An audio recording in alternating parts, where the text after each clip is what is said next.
Welcome to Dragon's Tome, episode 44, issue 44 of Dragon Magazine. We're going through every one chronologically. And I'm Rob. I'm Jack. Chopper. He's dancing to his own beat. This issue is all about food fight, unfortunately. And the cover is a big food fight where people are playing. I wonder if this is a rip-off of the arcade game Food Fight. It's very long. Yeah, I wonder if anyone who paid for this magazine. I did not read the game, so I don't know if it was. It's 24 pages. We'll get to it, but it's 24 pages long. The whole issue is 100. Yeah, the whole issue is 110 pages this time, so it's worth your $3. But 24 of them is this stupid game. That's a lot of pages for a food fight. Yeah, it must be very in-depth food fight. Back in the day when they needed every single rule about every little thing. Yeah. Let me just point out that on the front of the cover, I'm glad that they introduced the Sandman before Spider-Man did. They didn't, because that Sandman was in like the 60s. But... Oh, the guy. I like how he makes an appearance in Dragon Magazine and the Grinch. Who stole Charlie Brown's shirt? Yeah, he's got Charlie Brown's shirt on. Yeah. This is Phil Folio, so I think he put a lot of little Easter eggs and everything. I assume those people too playing the game are probably people they know or him or. It's Tim Kask and who else got ousted? The one guy has a TSR hat on. The one guy, the biker guy has a TSR hat on. Is he a biker guy or a mailman? He looks more like a mailman, but I think he's supposed to be one of those 50s bikers. Whoever's throwing that pumpkin's going to kill somebody, though. Imagine getting hit with a pumpkin. But yeah. Let's see. Freddy Krueger's there. There's a striped shirt. That's before he predestined Freddy Krueger there. That's why. Freddy that's just before he got burned to death. Where's Freddy at? Under the table. No, that's the same man. Freddy's behind the red and black striped. He's got a bucket of something on his head. He's got that's his hat sideways. Oh, is that his hair then? Yeah. There's going to be at least 2 people dead in this thing because there's a half a watermelon flying. Yeah. And then there's someone ready to hurl a pumpkin. Yeah, they're going to die. Yeah, it is pretty funny. But that's the cover. We're going down to Dragon Rumbles. This one, once again, is written by our arch nemesis, Bryce Knorr. And it's really, once again, stupid because he's just promoting Food Fight. And he's doing it by complaining about people sending them blow-by-blow accounts of games, and he did the exact same thing here. They always complain about that, and that's what he did. This is what happened at the con, and this person did this, and then the next turn, this person did this. It's like, no, that's not fun. Shut up, Bryce. That's what I'm saying. So it's short but sweet. We'll start with Patrick. I think I started with Jack last time. We'll start with Pat. All right, so my first article, we're going to go to page 12. 12. And this is the Super Spies. And like Boot Hill, the movie Spies are now on paper for Top Secret. At least they didn't do them by the actors' names. They actually did them by the... by the names. So, So these are really badass spies, and it actually says not recommended for play too often. Agent 99, I don't think you call him badass. She is. Agent 99 is... sorry, Maxwell Smart was the badass. No, Agent 69 was not the best. Yeah. You do this. I always thought Maxwell Smart was Agent 99 for the longest time. No, that's the girl, right? Yeah. So, but you know what gets me is how buff John Steed is. Yeah, he didn't seem buff. He's more of like an aristocrat. And plus he's older. Yeah. I would think that Emma Peel is actually tougher than Steed. But then I didn't think James Bond would be that much worse than John Steed. Yeah, I think that's a little wrong. And Emma Peel should be... At least in strength. John Steed shouldn't be weaker or stronger than... At least Emma Peel has good coordination, high coordination. Yeah. Although, so does number 6. I don't think from The Prisoner, I don't think he's particularly coordinated. No. Running from giant balls. That's giant bubbles. Yeah. But, yeah. I do like how they put the like in Napoleon Solo, they put him, and then they put his counter spy arch nemesis below him. Oh yeah, Ilya. Ilya Kuryankin. Yeah. Yeah, it was pretty cool, and they have they do like all the stats for them and like the character sheet for them, and then later on, like at the end of the article, they actually do like the biography of each of them. So they give you the dossier. Which I think that's cool.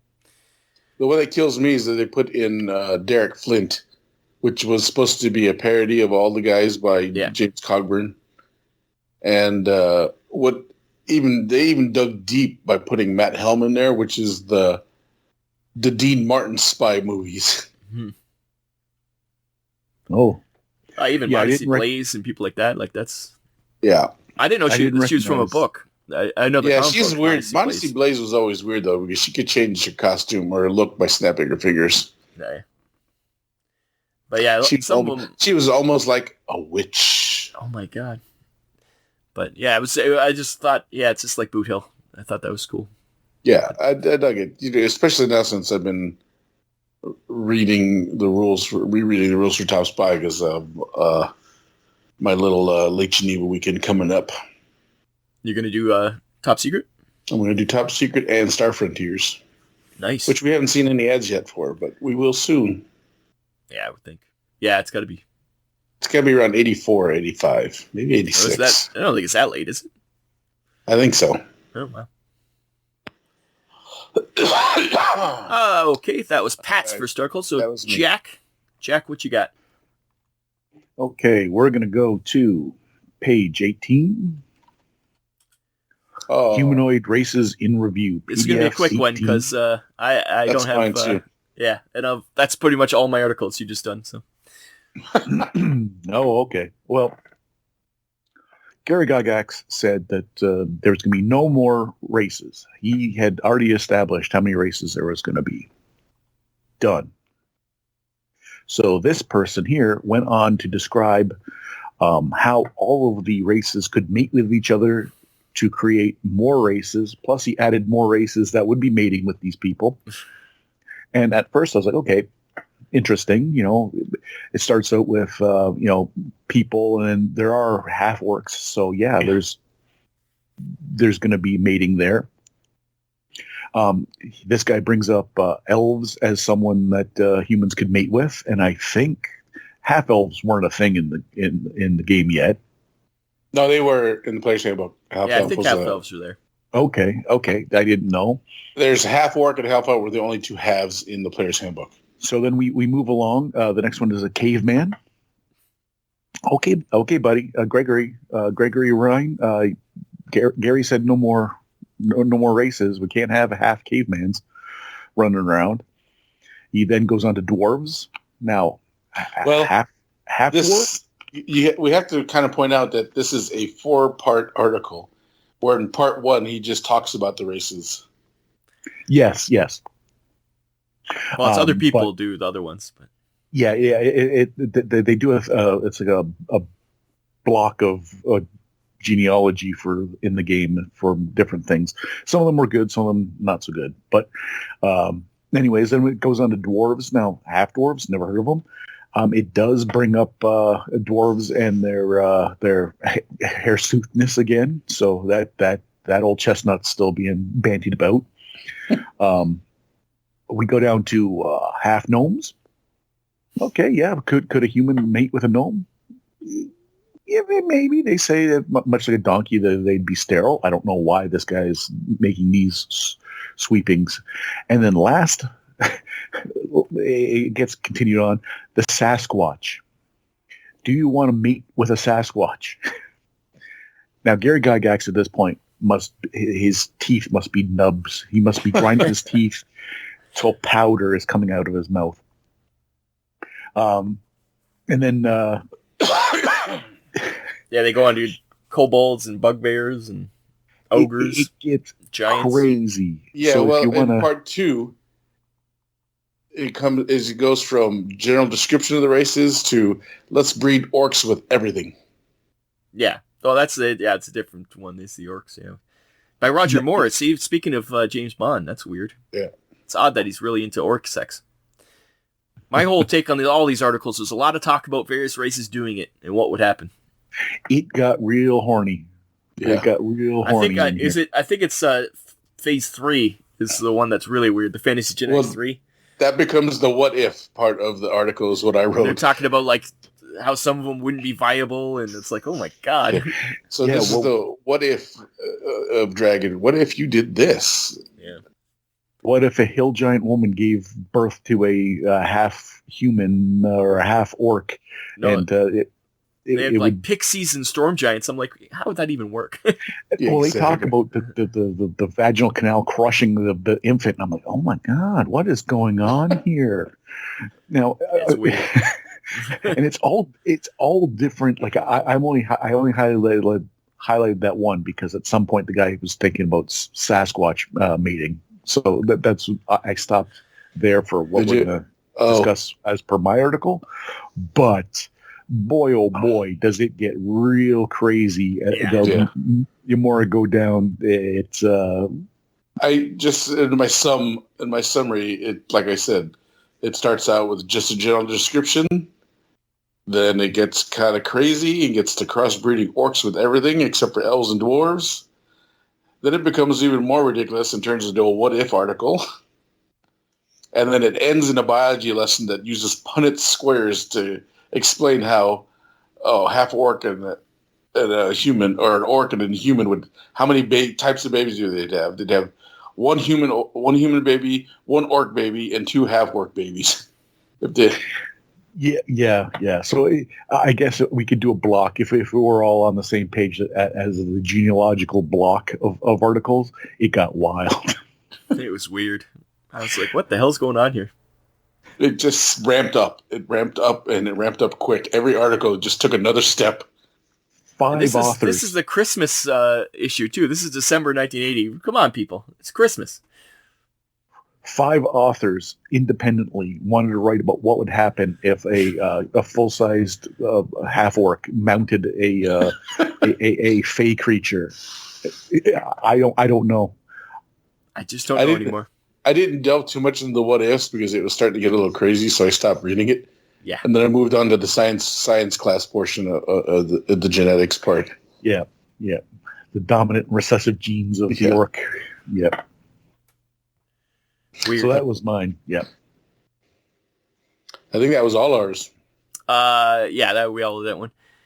For my first one, since everybody took all my other ones, I don't think I have much of this one. We'll go to the Out on a Limb. The first part of the Out on a Limb is it's all about dwarf beards, and they said this is it. This is the end of dwarf beards. Oh, page 6. 6. And they said that this is it. No more talking about dwarf beards. Yeah. And they're like, enough is enough. So, but yeah, it's he ought to know, and she ought to know. They talk about them, and they all have the absolute truth. The first guy's a dwarf, saying that pretty much you don't know what I find attractive. Stop trying to put your morals on me. And because back to the guy who said that dwarf women can't have beards because it wouldn't be pretty. And then the second one is the one I was talking about before, that there is no female dwarves, they're all cloned. And the third one is who cares, which I think we're all to that point. I think this one is these are the people who are kind of in on the joke. One claims to be a dwarf who lives in the middle of the U.S. The other one is that guy who claims that dwarves are cloning themselves in high-tech vats, and the third is a woman. So, like, there's just crazy, unbelievable things. She's at the end, come on, egg, and the rest of you guys grow up. Yeah, no. But argue about something worthwhile, she says. Yeah, but then her last paragraph is, well, I don't know. Is are the Iranians holding American hostages at this point? Yeah, because she lashes out at Iran for some reason out of nowhere. So I don't think this is just after the Iranian hostage plane situation. Yeah, that's on the tarmac. I remember that one. Okay, this isn't the ones where they had them in the embassy. This is okay. I think this is the plane one. This is just after the Olympic Games, I think. No, the Olympic game was something different. Yeah, that was something. Yeah, no, that's when they killed the Israeli athletes. Yeah, and then the Israelis went and killed a bunch of people in retaliation. Yeah, this is the tarmac one. Yeah, Jake agrees with her. He's like, okay, that's it. No more bearded dwarf talk. Which I thought was good. But not to stress enough that she said, okay, stop arguing about something that doesn't mean anything. I'll say so. And by the way, do we nuke Iran or do we send people to get those hostages and then kill the Ayatollah? Yeah, I was like, whoa, Lori! That was a weird end to the conversation. Wow. Okay, yeah, you just had to have been alive in the 80s and the anti-Iranian sentiment across the states. Time and a place. We're talking about dwarf facial hair. Come on. She's from New Jersey. She's very serious. She's from Jersey. So. Come on. Her last name is Tartaglio, so she's probably got the family on it. She go, bada boom, we go down there and because yeah. Anyways, that was mine. Pat, what's your next one? I don't have any more because I only had two, and the second one was the Humanoid Races. I know it's a problem. Jack, do you have another one? I thought Humanoid Races took a lot of articles up too. Yeah, it did. Took a lot of page space. And between that in the food fight, that's this whole issue. Let's be honest, there wasn't a lot of articles in this thing because there were large articles. So if we just want to dally forth, go down to Sally Forth down to page 96 on the PDF. Sally Forth. Yes. And I wrote in my notes, Santa, like Elf does in that movie, the titular character Elf in the movie Elf, played by the ever popular, what's that guy from the early 2000s? Yeah. We finally address page 96, the fact that it's a holiday issue. Yeah. And it basically, tongue-in-cheek, kind of stats out Santa like it had been done once with Gandalf at the beginning of the he's got all the powers in the world, and they don't even lock down his race though, do they? They do. It is well established that he's a jolly old elf, so clearly it says elf halfling here. Well, he says perhaps elf/halfling, which again, I don't remember them boning up in the articles up above, but maybe they do. Well, it's because halflings they consider just short humans in that article. Halflings they're just humans that are short, and if you breed a halfling and a human, it would just be a human. That's a little bit shorter. So that is where, but he is a jolly old elf, and it talks about his ability to perform magic and what level he would be and what he would be, and then talks about this. He talks about clearly he's got a huge charisma because he's psionic powers. Yeah, who could hate Santa? So it was in a holiday episode, the first hint of something until it was brought up that we were talking about halflings. That seemed like it was appropriate for the issue. Yeah, you think for a Christmas issue they'd have a bit more less sex and more Santa. Yes. Let's talk about sex, baby. Let's move on to ads then. Or is that your last one, Jack? Do you have any more? Yes, that was it. Anybody have any ads? Pat, you got an ad? I got 3 ads. I got more ads than I got me too. Articles. Oh boy. Page 7. Yep, that was one of mine. So yeah, I thought, we're going to go long, and all of a sudden we're going to go short. Look, it's a picture. We can see. You can see that model. Fantasy modeling. I remember when this magazine came out because I was like, this is going to help me with my painting and my model building. Did it? A little bit. It helped me more with model building than painting. But I learned about dry brushing in this magazine, though. I think Catherine would find that picture offensive, though. Well, from last issue, it's indicative. It's indicative of the time, though, isn't it? Especially when it says the popular imagery of Boris Vallejo right next to her head. Yeah. Now, not every female needs to be in full plate either. Like we can dial it back a little. But I'm pretty sure if you're haranguing giant lizards, you would be wearing pants. Probably. Maybe. But my thing is that was the cover. That was the cover of a modeling, and that you wouldn't see that level of craftsmanship, that skill level, or in a magazine today. You know what I'm saying? Like where the claws are just the same green as the horns and the. Oh, you're saying like it would be so much better nowadays. Yes. No, this is this. When you said level, I thought you meant high level. You mean low level. Yeah. Like yeah, because they didn't even paint the teeth. No, no. I'm just saying as a comparison, and you could probably point out what other magazines, what other styles, and whatever by today's standards, like that wouldn't even be your base coat. No, that would be like terrible tabletop quality. Someone will go, that's 3-up. I can play it. Yeah, it's and that was the top of the tippy top. Yeah. Well, this is the first time we actually seen a painted miniature in like full color, and like this magazine is not known for having good pictures of miniatures. So now we see the actual quality of miniature painting back then. And if this is like the height of it, we can see where it has a lot of ceiling to go. Yeah. This is the base that we now have really through the years increased. So that's why I was going to bring it up. Was Vallejo like a relatively new artist at this point? Because it says I don't think so. The artist finds a new dimension. I think he was pretty big in the 70s, and then found some revival in the 80s. I see. This is more like now D&D's out, so you get a little bit of revival. Yeah. Interesting. And sometimes you just get one of those kicks where all of a sudden you're on TikTok and your song from 25 years ago girls are dancing to it, and all of a sudden are you speaking from experience, Jack? Well, I just read an article about how Stranger Things has boosted Kate Bush and Metallica. So I said TikTok because it's funny for me to be talking about TikTok. Oh yeah, for sure. You're like those. They got a big boost. Like the Metallica, it was their highest ranking in the top 100 or whatever because of Stranger Things.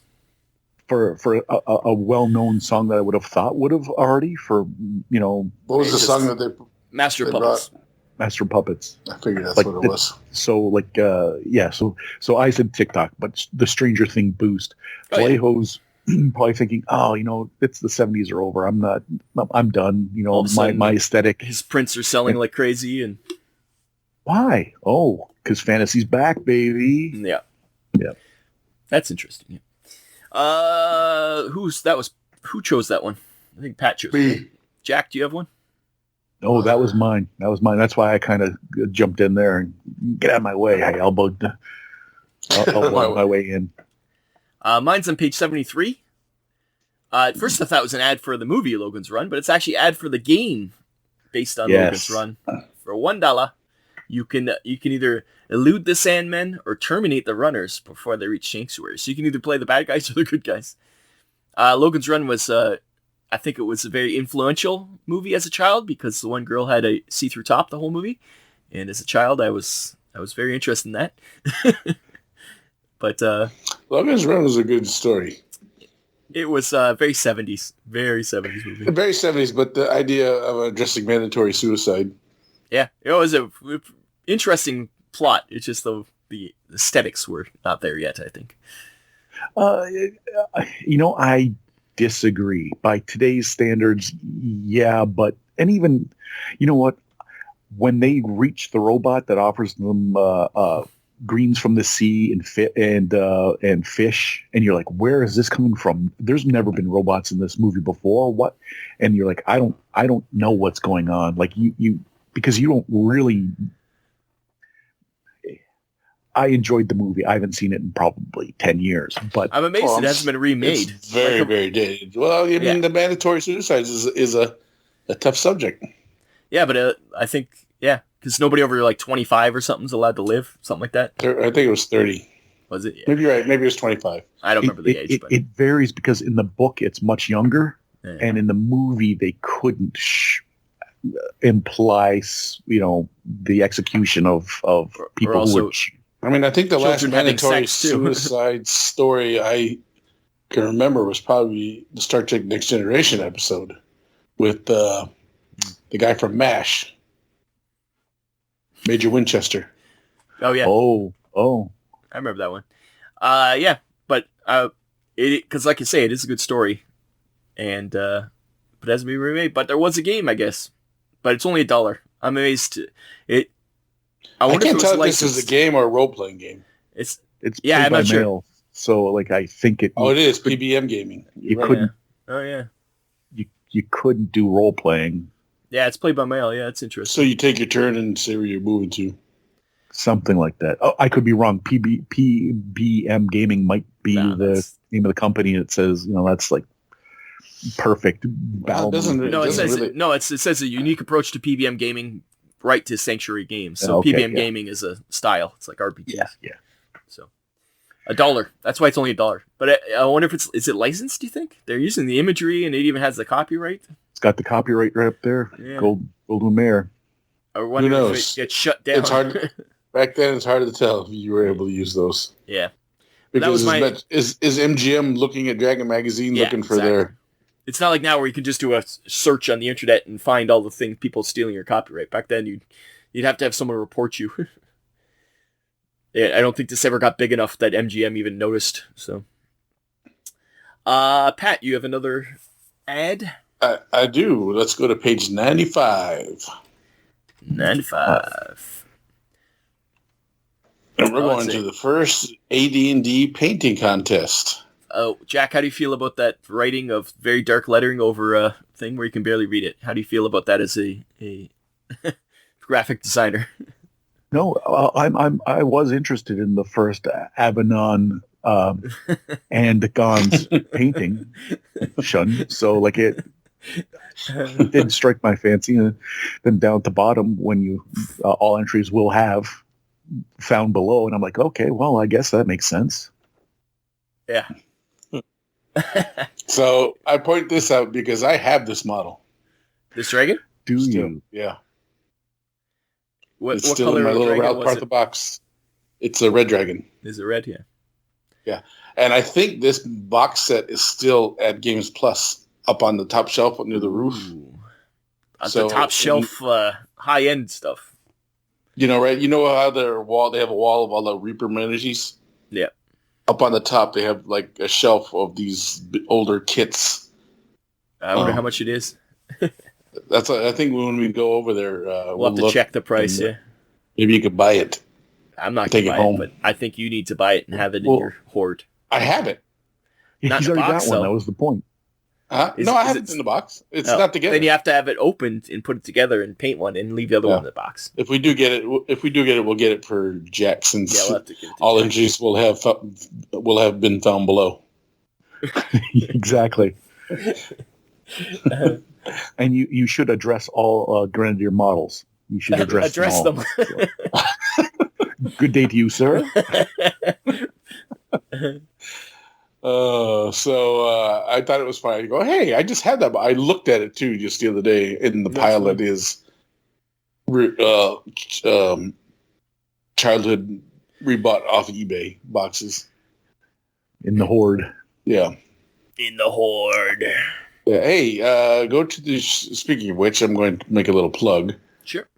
In the upcoming future, go to the Chicago Board Game Trading area Facebook page. Because I will be soon putting up part of my hoard. You won't. I will. I got to. Every time he looks at something, you're like, no, I don't want to get rid of this.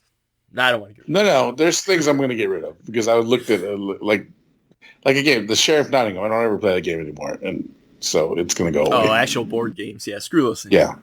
So what was that? What was that again? Where would people go to get part of the Chicago Board Game Trading Facebook page?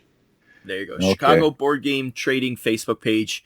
By the time this comes out, I'm sure Pat will have some stuff up there. So it'll be after Gen Con. So he'll have other stuff to put into the hoard. He'll have to take some stuff out because it's the door can't shut anymore. Actually, wait till after Gen Con because depending on what I get back from Gen Con, those things might also go up for sale too. This episode will be back from Gen Con. So. Trust me, this man has a lot to offer. If you're looking for some little something But don't tell Get him out where he there and lives because somebody might just break in and steal it all. Like the old version of Leviathan might go up for sale. If you get the new one? Yeah. Yeah. Yep. Interesting. I got one more ad. Oh, you got another one. Excellent. What page? 24. 44? 24. 24. And this lets you know that Midwest is Dungeons & Dragons country, guys. It's all your places, eh? So this is... I bring this up now because this is where you can see Dungeons & Dragons is starting to get very, very popular because this is a distributor ad. Oh, yeah, it is. Yeah, it's right. Hobby distributors, yeah. Yeah, so we're starting to see distributor ads in the magazine now. Did you go to any of these stores? No, I never went to Buffalo Grove. I never went to Crystal Lake. These Glen Ellen, I didn't really go to. Palatine. I think I went to Hobby Hut in Palatine with my cousin. There's no actual Chicago, eh? Everything's just in the suburbs. These are all the burbs, yeah. So Des Plaines, didn't go there. Didn't go to Glenview, Crestwood, Zion, South. Some of these are like far, like Rantoul. You might as well just go to Missouri. You just might as well just go to Missouri. You could go to what's it called? Lake Geneva quicker than you can go to some of these places. Yeah, like Mundelein is maybe it's probably close. It's probably farthest point for you. You could drive to Milwaukee from Mundelein. Milwaukee. At the same amount of time it would take you to drive to the city of Chicago from Mundelein. Yeah, that's how bad traffic is. Not back then. There was less cars. Joliet, I didn't go there because I was never in jail. Is that where the jail is? Yeah, that's where Joliet Jake's from Blues Brothers. Is that? I never knew the place was called that. Yeah, the Joliet is the name of the.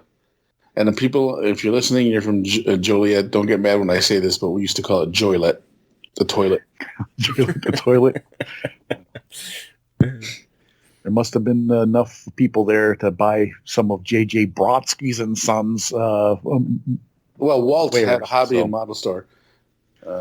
J.J. just supplied the stuff. A lot of these places were all like remote control model places too. So, yeah, a lot of the names are like hobbies. Yeah, Slot and Wing, Teacher's Pet, Toys and Things. Like it's a lot of them are. Yeah, it's hobby stores old hobby stores that just started bringing the stuff in. Yeah, I just wanted to point out though that now we're getting distributor ads, not store ads.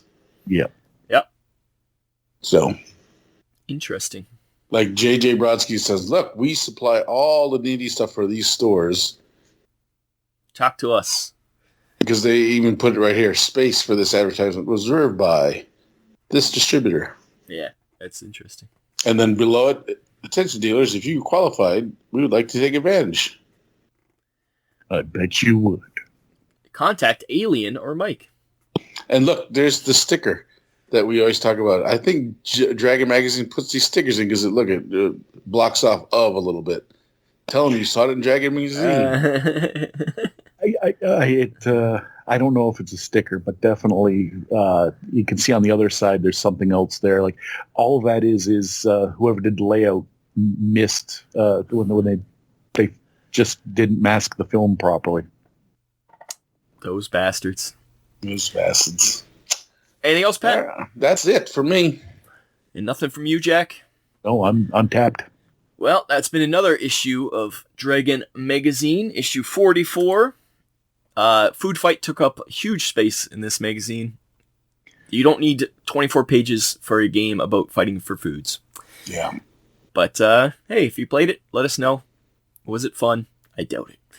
But, yeah, until next time, please like, share, subscribe.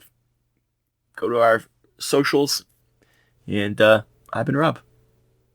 I'm Jack. And I've been Chopper. We'll see you on 45. After Gen Con. This is after Gen Con. Oh, again, after Gen Con.